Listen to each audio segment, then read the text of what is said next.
Hey Reddit, long-time lurker, first-time poster here. I don't even know where to start, but I'm at a point where I need some advice and just need to vent. For context, I, 35M, have been married to my wife, Jenna, 33F, for 8 years. We have a 5-year-old daughter, Sophie, and, up until recently, I thought we were happy, like truly happy. We were that couple everyone envied. At least, that's what I thought. But I guess this story isn't about what I thought. It's about what I found out, and trust me, I'm still reeling from it. It all started about 6 months ago. Jenna and I had been arguing more frequently. Little things that used to roll off her back suddenly became points of contention. I'd come home from work, ask about her day, and she'd snap at me for being nosy or prying. I didn't want to overthink it, though. People have rough patches. But this felt different. Jenna stopped wearing her wedding ring, claiming it was uncomfortable. She started staying out late with her work friends, and coming home smelling like a mix of perfume and cigarette smoke, a smell I knew she hated. When I'd ask about it, she'd roll her eyes and give me some excuse about how her friends were smoking, and she just couldn't escape the smell. I didn't want to be that guy, the paranoid, jealous husband. So, I let it go. I told myself I was just imagining things. That was until 2 weeks ago when I went out to dinner with my best friend, George, 36M. Now, I've known George since college. He was my best man at our wedding, and we've been through thick and thin together. I always thought I could trust him with my life. That night, we were at our usual spot, a small diner just outside of town. The place was quiet, mostly regulars. George had been drinking more than usual, and his tongue got a little loose. Out of nowhere, he started rambling about a night years ago. I wasn't paying full attention until he laughed and said, "Remember your wedding, man?" Jenna couldn't keep her hands off me that night. My stomach dropped. I froze, not sure if I heard him right. "What did you just say?" I asked, trying to keep my voice calm, but my hands were trembling. He laughed again, looking at me like it was some big joke. "Relax, Kurt, it was just one night. Your honeymoon night, actually.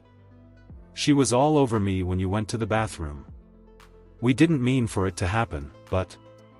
I couldn't hear the rest. Everything turned into a blur. I stood up so fast that my chair tipped over, making a loud crash in the nearly empty diner. I remember the waitress, an older woman named Betty, staring at us with her mouth open. But all I could focus on was George, smirking like he'd just told me he won a freaking raffle. I felt sick. I wanted to punch him right there. But I couldn't. I couldn't move. My entire world collapsed in that diner, under those cheap fluorescent lights, with a plate of half-eaten fries in front of me. I'd been betrayed, by my wife and my best friend. That was the moment everything changed. And believe me, it's only gotten worse since then. I'll post the next part soon. Need to clear my head before diving back into this mess. After George's words hit me like a sledgehammer, I did the only thing I could think of, I walked out. I didn't know where I was going, but I couldn't sit there and listen to any more of his smug confessions. My brain was a tornado of thoughts, each more destructive than the last. Did she really cheat on our wedding night? Was George just messing with me? How could Jenna do this? I stumbled back to my car, my mind racing. My body was moving on autopilot. I drove aimlessly for what felt like hours, finally pulling over at a quiet park on the outskirts of town. I sat there in silence, staring blankly at the dashboard, trying to piece together any memory of that night that might confirm or refute what George had said. But I couldn't. I'd been so happy that night, so sure I was marrying the love of my life. Nothing seemed off at the time. I remembered how beautiful Jenna looked in her white dress, how she smiled at me during the ceremony, and how I felt like the luckiest man alive. I never saw a hint of what might have been happening behind my back. My mind drifted back to George's words, she was all over me. What kind of person does that to their husband on their wedding day? I felt anger bubbling up, but it was quickly overshadowed by confusion and disbelief. How could I not have seen it? And why the hell would George bring it up now? I replayed every interaction between them over the years in my mind. Had there been signs I'd missed? Sure, they were friendly, but I never saw anything out of line. Jenna always said George was like a brother to her. Yeah, a brother she apparently slept with while I was still picking cake out of my teeth at our own wedding. I finally worked up the courage to call Jenna. My hands were shaking as I dialed her number. It rang 3 times before she picked up, sounding irritated and tired. "Hey, what's up?" she answered, as if I'd interrupted her during some important meeting instead of her just being home, probably watching Netflix. "I just had dinner with George," I said, my voice barely steady. "Oh? How is he?" she asked, her tone suddenly lighter. "Almost nervous?" "Great," I lied, feeling a bitter taste in my mouth. "He mentioned something interesting. Something about the night of our wedding." There was a pause, a long, heavy silence that felt like it stretched on for an eternity. I imagined Jenna on the other end of the line, scrambling to come up with something to say. "Kurt, what are you talking about?" she finally responded, her voice cold and defensive. "What did he say?" I could hear it, the fear under her feigned annoyance. "He said you two hooked up. That night. When I left for a few minutes." My voice cracked on the last word. God, how pathetic I sounded, asking her to confirm whether she'd cheated on me on our wedding day. "What the hell, Kurt?" she snapped back, the irritation in her voice growing. "George is a drunk idiot. You know that. He's probably messing with you. I can't believe you're calling me with this crap." I felt like I was being slapped in the face. She wasn't even trying to deny it. Just deflecting, making it about George and his drinking. But it didn't matter, something in my gut told me that this wasn't just a joke. She was too defensive, too quick to shift the blame. "Jenna, just tell me the truth," I begged, hating myself for how desperate I sounded. "Did you cheat on me that night?" I heard her sigh loudly. "You know what? I'm not having this conversation with you right now. I'm not dealing with your insecurities. I'm hanging up. Good night, Kurt." And with that, she hung up. Just like that. She didn't try to explain, didn't offer any comforting words. Nothing. Just straight up hung up on me like I was some telemarketer trying to sell her a warranty for our car. I stared at my phone, my heart racing, bile rising in my throat. That's when I knew she'd done it. I'd always prided myself on being a good judge of character. In my line of work, you have to be. I'm a manager at a logistics company, and I can usually tell when someone's hiding something. And right now, I could tell Jenna was lying through her teeth. I stayed out all night, just driving around. At one point, I found myself parked outside George's place. For a split second, I considered going up to his door and confronting him, maybe knocking a few teeth out. But what good would that do? He'd probably just laugh it off and call the cops on me. Instead, I went home. By the time I walked through the front door, the sun was already rising. I saw Jenna's car in the driveway, and my blood boiled. She was probably inside, sleeping peacefully, while I'd been out losing my mind. I went into our bedroom, and there she was, curled up under the blankets, looking like she didn't have a care in the world. I wanted to wake her up, scream at her, demand answers. But I didn't. I felt numb. Broken.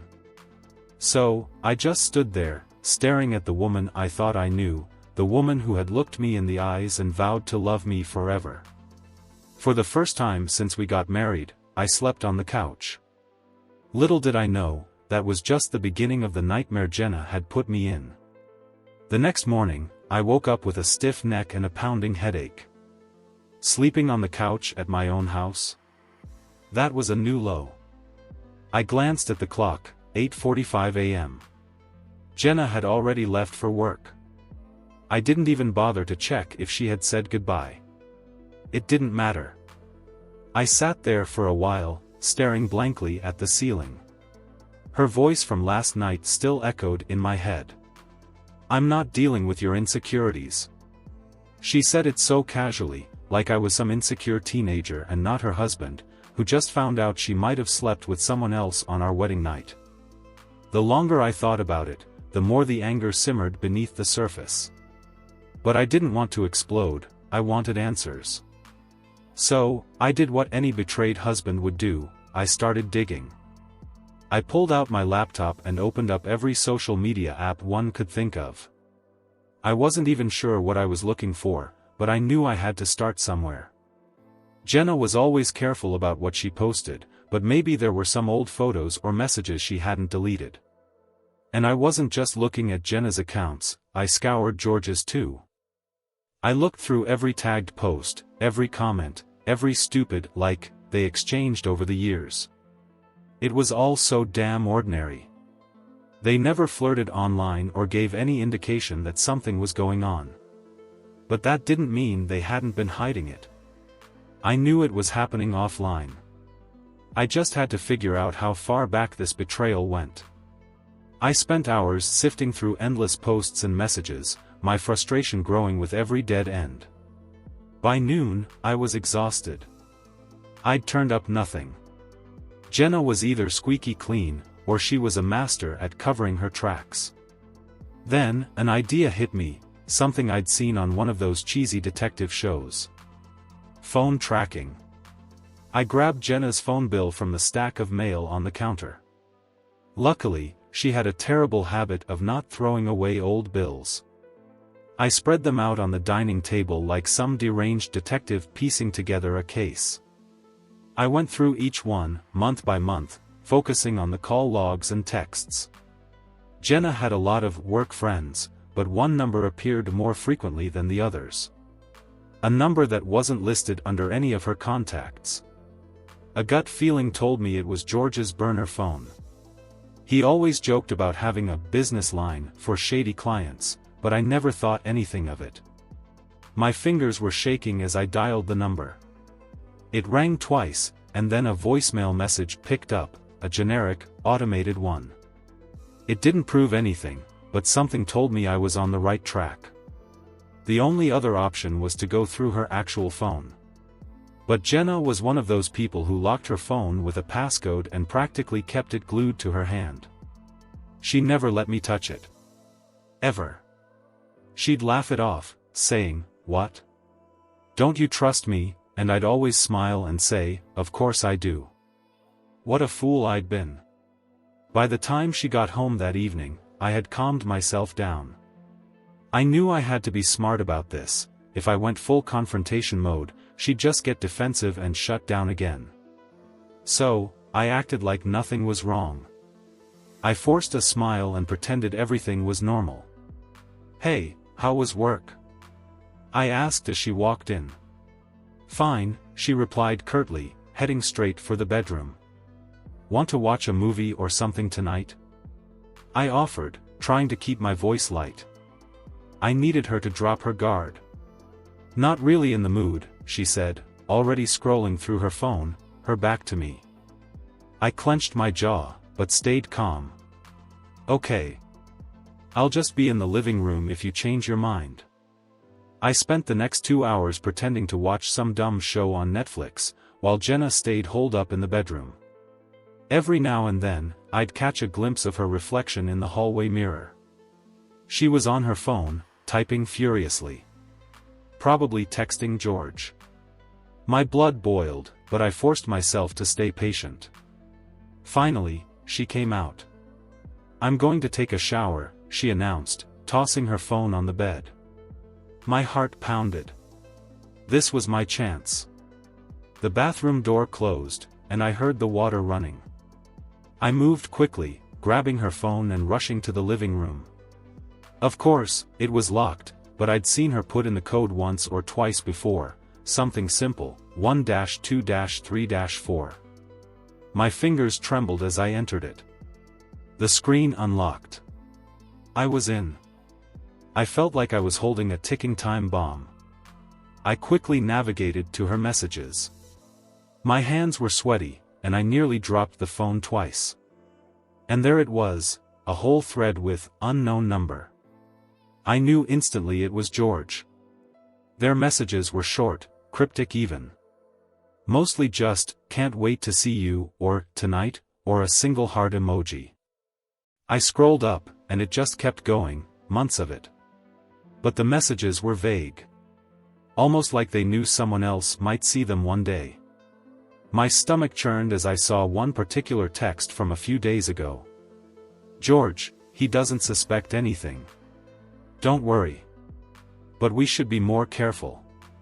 Jenna, "Yeah, but he's been weird lately. I'll handle him. He's too stupid to figure it out." The words burned into my brain like acid. Stupid. She thought I was stupid.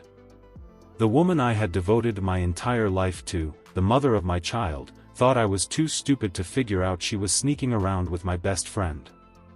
I felt something snap inside me. I didn't care if she found me standing there with her phone. I needed her to see what I saw. So, I waited. I waited until she stepped out of the shower, her hair wet and a towel wrapped around her body. I held up her phone, the screen still showing their conversation. "What is this, Jenna?" I asked, my voice steady, calm even. But inside, I was raging. Her face turned pale. For the first time, I saw genuine fear in her eyes. "Give me my phone, Kurt," she said, stepping forward. "Answer me first," I growled, holding the phone just out of her reach. "You're overreacting. Those texts are nothing." "Bullshit." I roared, and she flinched. I had never yelled at her like that before. Ever. "Fine, you want the truth," she spat, her eyes narrowing. "Yeah, George and I have been seeing each other. For a while now." "You're right. Happy?" It felt like she had stabbed me in the chest with a knife. And yet, I couldn't stop myself. I needed to know more. I needed to understand why. But Jenna wasn't done. She looked at me with a smug smile. "You think this is bad? You haven't even scratched the surface, Kurt. There's a lot more you don't know." And just like that, I knew, whatever was coming next was going to destroy me. But I was ready to go down swinging. Jenna's smirk as she delivered that last blow cut deeper than any of her words. "There's a lot more you don't know." What the hell could she possibly mean by that? How much more damage could she and George have caused? I stared at her, searching for any sign that this was some twisted joke. But no, her face held nothing but cold satisfaction.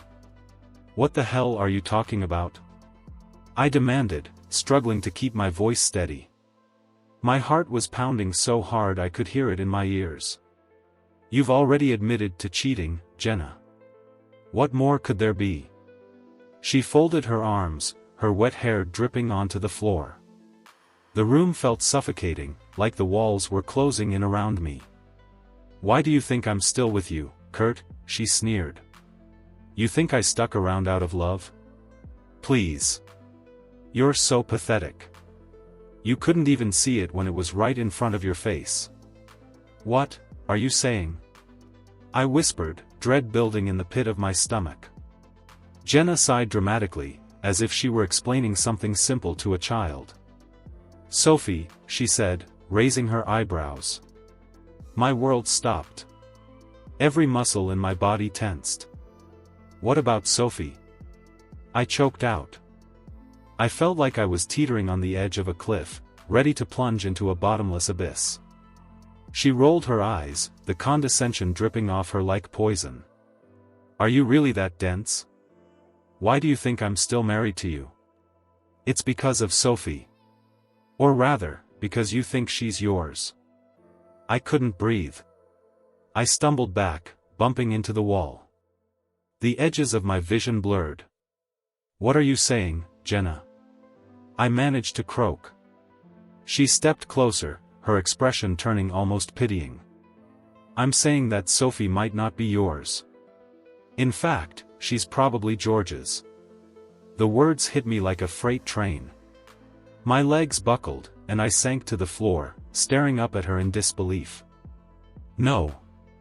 This couldn't be happening. This had to be some kind of sick dream. My daughter, my sweet, innocent Sophie, not mine. Jenna didn't flinch. If anything, she looked relieved. Like she'd been waiting to unload this secret for years. We hooked up before the wedding, Kurt. And a few times after. So, when I found out I was pregnant, there was always a chance.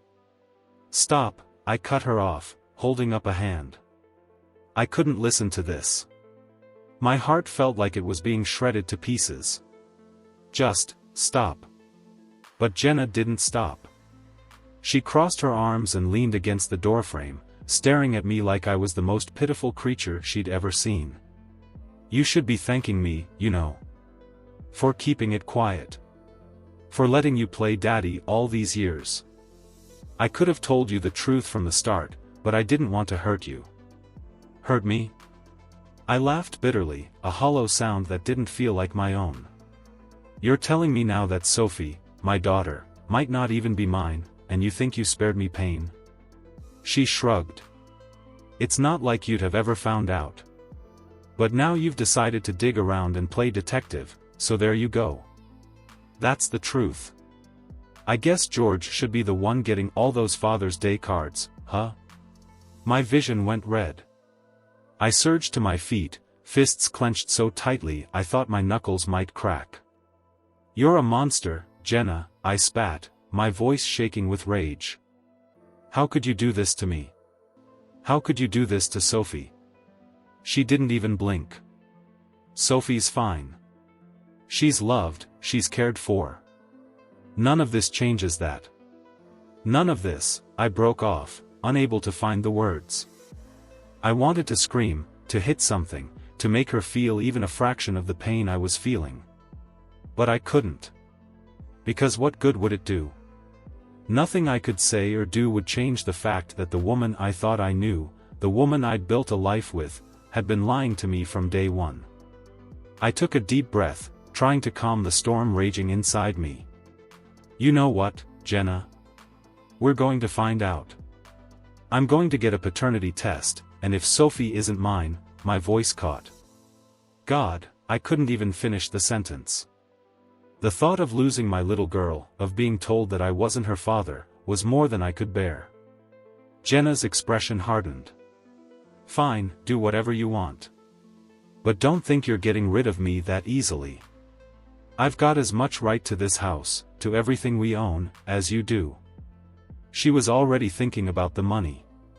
About our assets. My stomach twisted. How could she be so callous? I glanced around the room, our shared home, the place where we'd made so many memories. Suddenly, it all felt like a stage set, a prop in some elaborate play Jenna had been putting on for years. How much of it had been real? Had any of it? "Get out," I whispered, my voice low and dangerous. "What?" she scoffed. "This is my house too, Kurt." "I'm not." "Get out," I roared, pointing toward the door. "Go to your boyfriend's place, Jenna. Go stay with George. I don't want to see your face right now." For a second, she hesitated, like she was considering whether to keep arguing. But then she shrugged. "Fine. But this isn't over, Kurt. You want to go to war over this? I'm ready. Let's see what the courts have to say." And with that, she turned on her heel and walked out of the room, leaving me standing there, my mind shattered, my heart bleeding out on the floor. I sank back onto the couch, staring blankly at the spot where she'd stood. My wife, no, the woman who used to be my wife, had destroyed everything I believed in. And Sophie, my sweet Sophie. I had to know the truth, even if it broke me. But there was something else I knew, deep down, as I sat there in the silence of our empty house. Jenna and George were going to pay. One way or another, I was going to make them regret the day they ever crossed me. This wasn't over.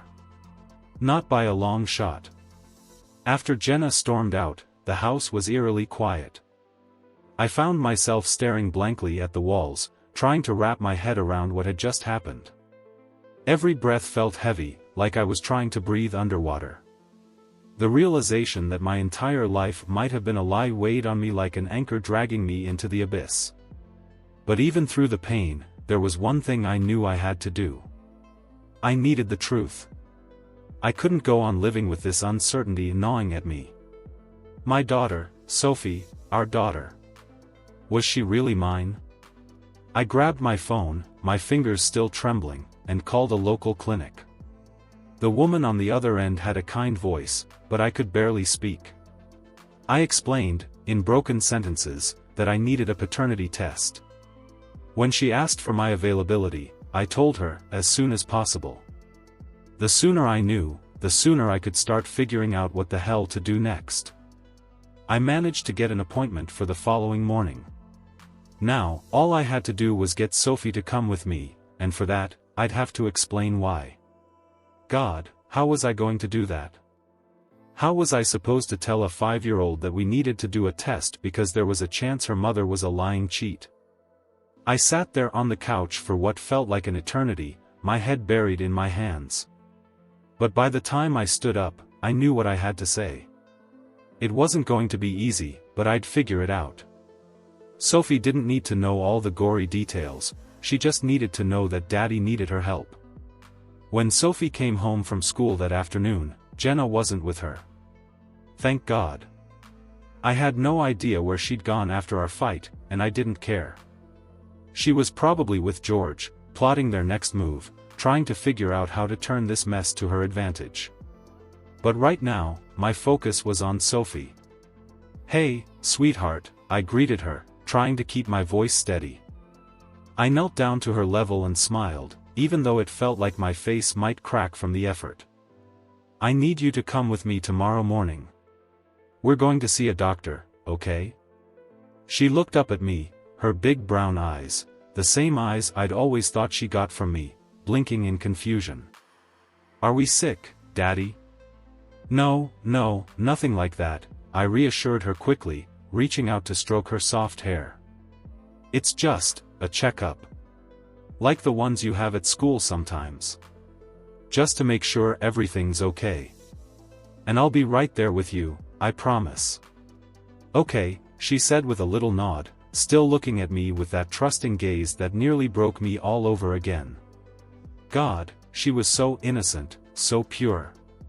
She had no idea what was going on. I felt a fresh wave of guilt wash over me. No matter what the test said, she was still my little girl. That much I knew. The next morning, I drove her to the clinic. We sat in the waiting room, the silence between us heavy but comfortable. I watched Sophie play with some plastic toys they had scattered around, her giggles filling the otherwise sterile, quiet space. My heart ached just listening to her. What if the test showed she wasn't mine? What then? Could I just walk away? Could I ever look at her the same way again? They called us back, and we were taken into a small room where a nurse with a warm smile explained the procedure. A quick swab of Sophie's cheek, then mine, and it would be over. Sophie squirmed a little but didn't complain. She even smiled up at me when it was done. See? That wasn't so bad, was it? I asked, my voice strained. She shook her head, her smile still in place. Nope. Can we get ice cream after this, Daddy? Of course, sweetheart. Anything you want. I managed a smile, even though my heart felt like it was being squeezed in a vice. Once the samples were collected, the nurse told me it would take a few days for the results to come in. A few days. The thought of waiting that long, with this horrible uncertainty hanging over my head, was torture. But I didn't have a choice. All I could do was try to keep it together and not fall apart before then. I took Sophie out for ice cream like I'd promised. We sat in a corner booth at her favorite place, the sound of children laughing and chatting around us. She dug into her sundae with enthusiasm, a big smile on her face. I watched her, my chest tightening with every bite she took. "Daddy?" she asked suddenly, looking up at me with a serious expression. "Yeah, baby? Why was Mommy crying yesterday?" My throat tightened. I swallowed hard, trying to think of what to say. "How the hell did you explain something like that to a 5-year-old? Sometimes grown-ups fight," I said finally. "But it's not your fault, okay? You didn't do anything wrong. Is Mommy mad at you?" I forced a smile. "No, she's just upset. But don't worry about it. Everything's going to be okay." She seemed to accept that, nodding thoughtfully as she took another big spoonful of ice cream. I watched her, my heart breaking all over again. What was I going to do if she wasn't mine? Could I keep being her dad, knowing that she was the result of my wife's betrayal? Would I be able to look at her and not see the man who had ruined my life? The days that followed were a blur of sleepless nights and restless days. Jenna didn't come back home. I didn't bother calling her. I knew she was probably staying with George, waiting for me to break, waiting for me to beg her to come back. But I wasn't going to give her the satisfaction. Finally, after what felt like an eternity, the clinic called. I could barely breathe as I listened to the nurse's voice on the other end of the line. She was saying something about the results being ready. I hung up and drove to the clinic, my hands shaking the whole way. The envelope they handed me felt heavy, like it weighed 1,000 pounds. I sat in the car for what felt like hours, just staring at it. This was it. The moment of truth. I tore it open, my heart pounding so hard I thought it might explode. And then I saw it. The words stared back at me, burning themselves into my brain. Probability of paternity, 0%. My vision blurred. My whole body went numb. I read it again, and again, and again, hoping, praying, that somehow I was seeing it wrong. But no. It was there, clear as day. Sophie wasn't mine. My whole world shattered in that moment, like a glass dropped from 100 feet up. Everything I thought I knew, everything I'd built my life around, was gone. I felt tears spill down my cheeks, hot and bitter. The truth was out. But now I had a decision to make. How the hell was I going to confront Jenna and George? How could I make them pay for tearing my life apart? Because one thing was for sure, they were going to pay. And I was just getting started. I sat in the car for what felt like hours, staring at the words on the paper. The truth was like a knife twisting in my gut, probability of paternity, 0%. Sophie, the little girl I'd loved, raised, and cherished as my own, wasn't mine. How do you even process something like that? I felt gutted, torn apart, like my soul had been ripped out of my chest and stomped on. But in the midst of the devastation, something else took root, something cold, dark, and fierce. Anger. Jenna and George hadn't just betrayed me, they'd stolen from me. They'd taken away the most precious thing in my life and left me with nothing but a gaping wound where my heart used to be. I wiped my face, shoving the pain down deep. I couldn't afford to break down. Not yet. Not until they paid for what they did. I started driving, my mind racing. My first instinct was to storm over to George's place and knock him out cold, maybe worse. But that wouldn't solve anything. It would just make me look like the bad guy, and Jenna would use it to her advantage. No, I had to be smarter than that. I had to hit them where it hurt. I needed a plan, a nuclear plan. The first step was figuring out what Jenna's endgame was. She hadn't just done this for kicks. She had a reason for keeping me in the dark. And I'd bet everything I owned that it was all about money and control. We had a joint savings account, the house was under both our names, and then there was the custody situation. If I just walked away, she'd get it all, the house, the money, and Sophie. No way in hell was I letting that happen.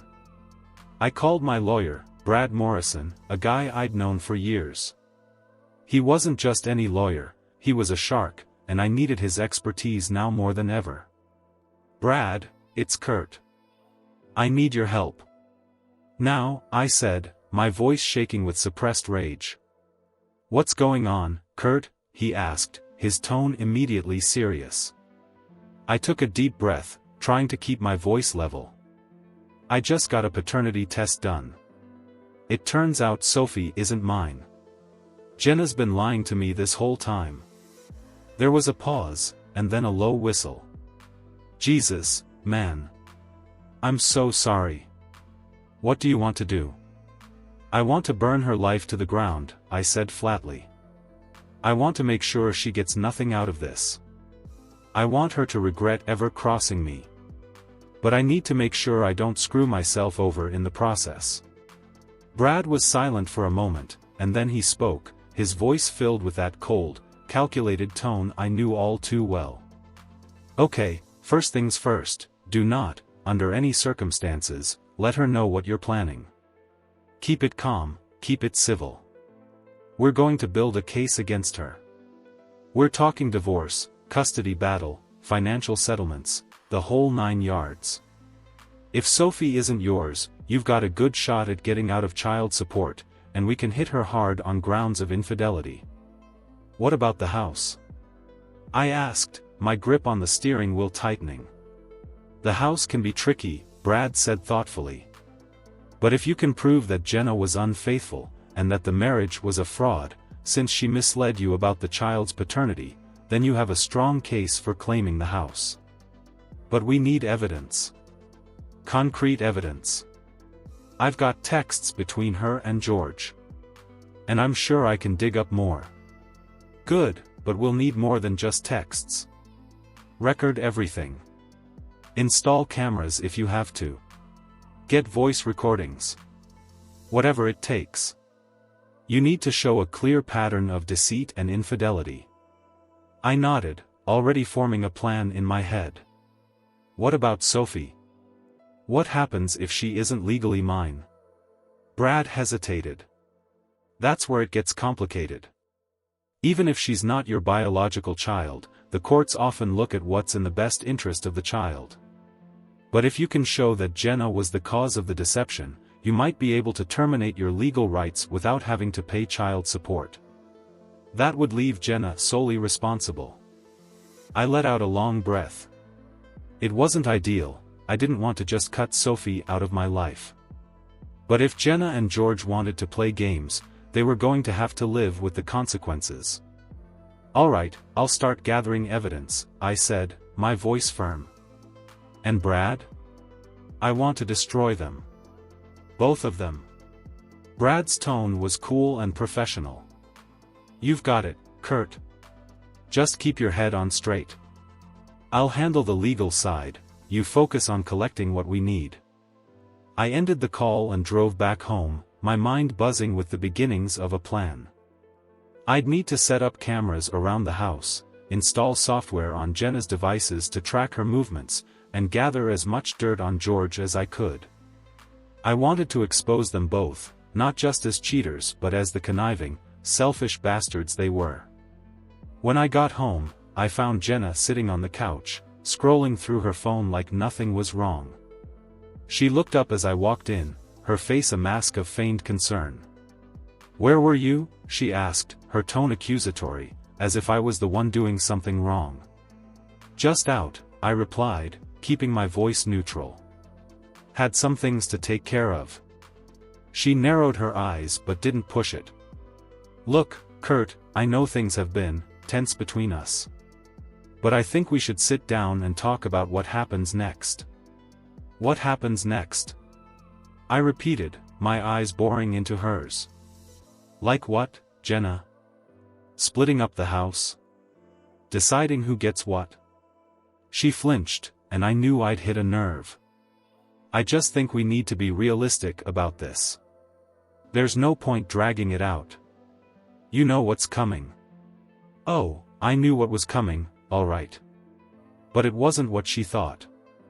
I forced a smile. You're right. Let's talk soon. But for now, I need some space. Jenna looked relieved, like she thought she'd won some small victory. Okay. That's fair. I'll be staying with a friend tonight. I watched her gather a few things and leave, feeling nothing but cold resolve. Let her go. I had work to do. I spent the rest of the night setting up cameras and monitoring software, making sure every angle was covered. I wanted to see her every move, hear every whisper. If she was going to destroy my life, I'd make sure I had enough evidence to destroy hers first. And George's? He wasn't getting off easy, either. I'd been friends with him for nearly 15 years, and I knew his weak spots. He had a few skeletons in his closet, and it was time I started rattling them. They'd ruined my life. Now it was my turn. This wasn't just a fight for my dignity, it was a war. And Jenna and George were about to find out just how ruthless I could be when I had nothing left to lose. The next few days were a blur of surveillance and quiet rage. With Jenna staying at a friend's place, George's, no doubt, I had the house to myself. I set up small, discreet cameras in every room she frequented and installed spyware on the devices she left behind. I even put a voice-activated recorder in the bedroom and one in the living room. It felt strange, doing all of this in my own home, but it was necessary. I needed proof of everything. At first, I thought I'd feel guilty for spying. But every time I saw that paternity test letter, I was reminded why I was doing this. I wasn't just trying to get revenge, I was seeking justice. Jenna and George had been screwing me over for years, and it was time to bring their lies into the light. By midweek, I started receiving notifications from the software I'd installed on Jenna's phone and laptop. It didn't take long for her to slip up. There were new messages between her and George, and from what I read, it looked like they were starting to feel the heat. George, I still think you shouldn't have told him anything. You know how he gets when he's pissed. What if he goes crazy? Jenna, I couldn't take his clueless face anymore. He was going to find out sooner or later. Besides, he's too weak to do anything serious. He'll just sulk like he always does. George, still, I don't like it. Just keep me updated, okay? And for God's sake, don't mention the money. He has no idea about that. Jenna, relax. I'll keep it quiet. Let's just get through the next few weeks. It'll be over soon. I read the messages over and over, trying to make sense of what they were planning. The money? What money? I knew we had savings, but it was in a joint account, and I hadn't seen any large withdrawals recently. Had they been funneling cash out without me noticing? I pulled up our bank records, going back through every statement for the last 6 months. That's when I saw it, small, seemingly insignificant transfers every couple of weeks. $100 here, $200 there, always to the same account. The amounts were small enough not to raise red flags, but over time, they added up to thousands of dollars. My chest tightened. What the hell were they doing with that money? There were no charges for big purchases, no new car, no vacation we hadn't taken. It was like the cash had just vanished. I made a note to bring it up with Brad. Financial infidelity was just as serious as physical cheating, and I wanted every scrap of evidence I could get. That night, I sat on the couch, flipping through old photos of Sophie on my phone. Each one felt like a punch to the gut. The Halloween where she dressed as a princess, the time she lost her first tooth and insisted the tooth fairy bring her a dinosaur toy instead of money. Every single memory was tainted by that awful truth, she wasn't really mine. But did it matter? I'd spent years being her father. I'd been there for her first steps, her first words. I'd held her when she was sick, taught her how to ride a bike. What did a DNA test change? Did it erase those moments? Did it make them any less real? I felt a lump form in my throat. Jenna and George had tried to take everything from me, but I wasn't going to let them steal Sophie too. I was still her dad, no matter what that piece of paper said. And I'd fight like hell to keep her. My resolve strengthened. I went to bed early, determined to keep my head clear for the next day. But as I lay there in the dark, staring at the ceiling, my mind kept spinning. I needed more than just text messages and bank statements.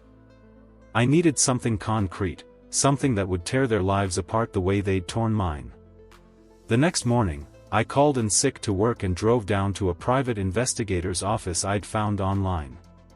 The place was a hole in the wall, nestled between a rundown bakery and a pawn shop, but I didn't care. I needed someone who knew how to dig up dirt, and I needed them now.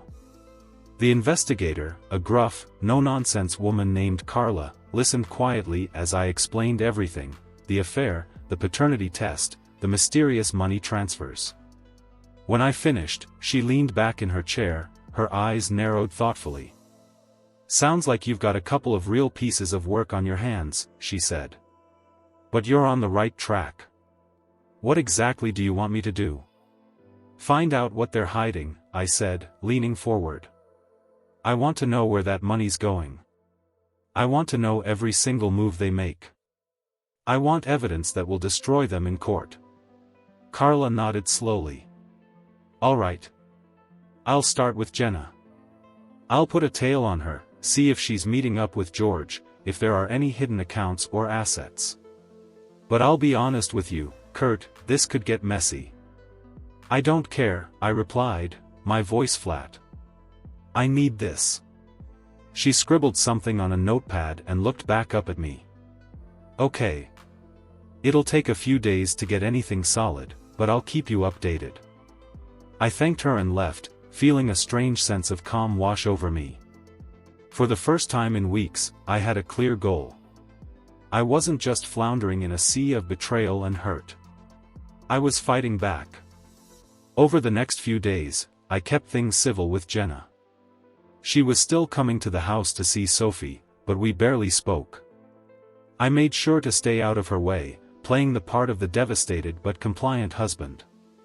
I didn't want her to suspect anything. The longer I could keep her in the dark, the better. Carla called me on the third day. "I've got something for you," she said, her voice tight with urgency. "Jenna's been making trips to a storage unit across town. It's registered under her maiden name. She's been there twice in the last week, and I managed to get some photos." I felt my pulse quicken. "What's in there?" I couldn't get inside, but she wasn't alone. She met up with George there both times. Whatever they're hiding, it's big. My mind raced. A storage unit? Why would they need that? Unless it was to stash something they didn't want me to find. Something connected to those money transfers, maybe? I could feel it. This was the missing piece, the key to bringing them down. "Can you get inside?" I asked, my voice low. "I need to know what's in there." Carla was quiet for a moment. "I can try. It'll take some time and cost extra, but I can do it." "Do it," I said without hesitation. "Whatever it takes. I need to know what they're hiding." She agreed, and we hung up. My hands were shaking, but this time it wasn't from fear or anger. It was anticipation. Whatever Jenna and George thought they could keep hidden, I was going to uncover it. Every lie, every betrayal, they'd all come crashing down. And when I was done, Jenna wouldn't just lose the house, the money, or even Sophie. She'd lose everything. Because this wasn't just about a marriage ending. It was about exposing a fraud, about tearing down the entire web of deceit they'd spun around me. And I'd make sure they felt every ounce of the pain they'd caused me, 100 times over. 2 weeks later, I stood in front of the judge, the sterile courtroom walls echoing with the ticking of a clock. Jenna sat across from me, flanked by her lawyer. She looked defiant, her lips pressed into a thin line. George wasn't there, he'd been served separately. He was dealing with his own set of legal issues, thanks to the evidence Carla had dug up. But Jenna? She still thought she could walk away unscathed. She thought wrong. Carla had managed to get into the storage unit, and what she found had blown everything wide open. Hidden among old boxes and furniture was a folder filled with incriminating documents. George and Jenna hadn't just been funneling money for themselves, they'd been using it to buy stocks and property behind my back. Jenna was building a financial escape plan, preparing to leave me for George, while making sure I'd be left with next to nothing. They were planning to take Sophie too, and I found an email Jenna had drafted but never sent, detailing how she intended to file for sole custody. "He's unstable," she'd written. "He doesn't know how to handle his emotions. Sophie needs a stable home. With George and I, she'll have a real family." A real family. That phrase cut deep. She wanted to take away everything I'd ever loved, everything I'd worked for. But now, sitting in that courtroom, Jenna's smugness was replaced with uncertainty. My lawyer presented every piece of evidence we had: affair messages, bank statements, photos of her and George at the storage unit, and Carla's detailed report. With every page the judge flipped through, Jenna's face paled. I could see it happening, her carefully crafted house of lies crumbling right before her eyes. "And this, Your Honor," Brad said, holding up the final nail in the coffin, "is the result of the paternity test." My client was led to believe that Sophie was his biological child, only to discover, through no fault of his own, that she is not. Mrs. Kaminsky deceived him, not just emotionally but financially, for over 5 years. The judge's eyes flickered with something close to pity as he looked over at me. I kept my face expressionless, refusing to show any sign of weakness. This wasn't about pity, it was about justice. It was about making sure Jenna understood the gravity of what she'd done. In the end, Jenna lost everything. The judge ruled in my favor on all counts. The divorce was granted on grounds of adultery and fraudulent behavior. I retained full ownership of the house, and Jenna was ordered to pay back a significant portion of the money she'd siphoned off over the years. She didn't get a penny from me. Sophie's custody was more complicated. The judge acknowledged that even though I wasn't her biological father, I had been her primary caregiver. I was given the option to maintain legal guardianship or to let Jenna have full custody. It was one of the hardest decisions I've ever made. I loved Sophie with everything I had, but keeping her meant staying tied to Jenna, dealing with constant battles and manipulation. It would mean Sophie being torn between two worlds, caught in the crossfire of a war she didn't deserve to be part of. So, I did what I thought was best for her. I gave Jenna custody under the condition that she couldn't take Sophie out of safe environment, even if it meant I had to step back. I'd still be there for her, still be her dad in every way that mattered, but I wouldn't let Jenna use her as a pawn in her twisted game. It broke my heart to walk away from that aspect of Sophie's life, but I knew that clinging on out of spite would only hurt her in the end. As I left the courthouse that day, I felt an unexpected sense of relief. Not happiness, there was nothing happy about this situation, but a weight had been lifted. The lies, the betrayal, the pain, it was all out in the open now. I no longer had to wonder, no longer had to pretend everything was okay. It wasn't okay, and it might never be okay, but at least it was real. Jenna and George tried reaching out in the weeks that followed. Jenna sent me a few emails, mostly filled with weak apologies and attempts to make herself look like the victim. She pleaded with me not to give up on Sophie, claiming that she needed both of us. But the words felt hollow, just another manipulation. George, on the other hand, tried a different approach. He had the nerve to call me one evening, slurring his words as if he'd been drinking. He mumbled something about how it all got out of hand, and how he never meant for it to end like this. I didn't say a word. I let him ramble on, listening to his pathetic excuses, and then I quietly hung up. I didn't need to waste another second on people like them. Lessons learned, moving forward. It's been a few months now since the divorce was finalized. The dust has started to settle, and I've been trying to rebuild my life. I moved into a smaller place, just on the outskirts of town. It's nothing fancy, but it's mine. I've spent a lot of time alone, reflecting on everything that happened and trying to make sense of it all. There were days when I felt consumed by anger, days when I couldn't get out of bed because the sadness weighed me down. I kept asking myself why. Why would Jenna do this? Why would George betray me like that? What did I do to deserve this? But the truth is, sometimes people do terrible things for no reason other than their own selfishness. It's not about what you did or didn't do. It's not about being too trusting or too naive. Sometimes, people like Jenna and George are just broken in ways you can't fix. And no matter how much you give or how much you love, it will never be enough to fill that void in them. I had to learn that the hard way. But there are some lessons I can share for anyone reading this who might be in a similar situation. Maybe you're sitting there, reading this, wondering if you should confront your partner about suspicious behavior, or maybe you've already discovered something devastating. Wherever you are in your journey, remember this. Trust your instincts. If something feels off, it probably is. Don't let anyone make you feel crazy for questioning things that don't add up. If I had trusted my gut earlier, I might have saved myself a lot of heartache. Gather evidence before confronting. Confronting someone without solid proof often leads to more lies and gaslighting. People like Jenna are masters at twisting the truth and making you doubt your own reality. Be smart. Gather your evidence quietly, and then approach them from a place of strength. Take care of yourself. It's easy to lose yourself in the betrayal and hurt, but you have to prioritize your own well-being.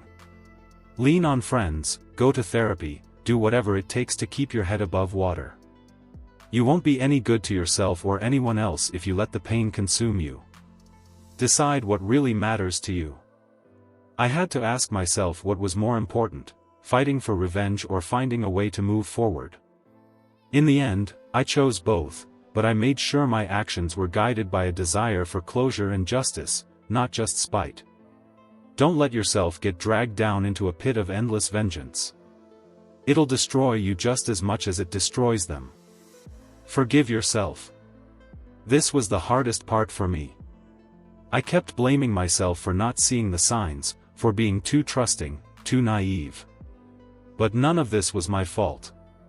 You can't control the actions of others, you can only control how you respond. Don't waste energy beating yourself up for someone else's cruelty. These days, I see Sophie as much as I can. I'm still her dad, and I always will be. We go out for ice cream, we visit the park, and we talk about school and her friends. I'm not the full-time father I used to be, but I'm still in her life, and that's what matters. She doesn't know all the details of what happened, and I won't burden her with it. One day, she'll be old enough to understand, but for now, I just want her to feel safe and loved. As for Jenna, I don't know what her life is like now. I don't really care.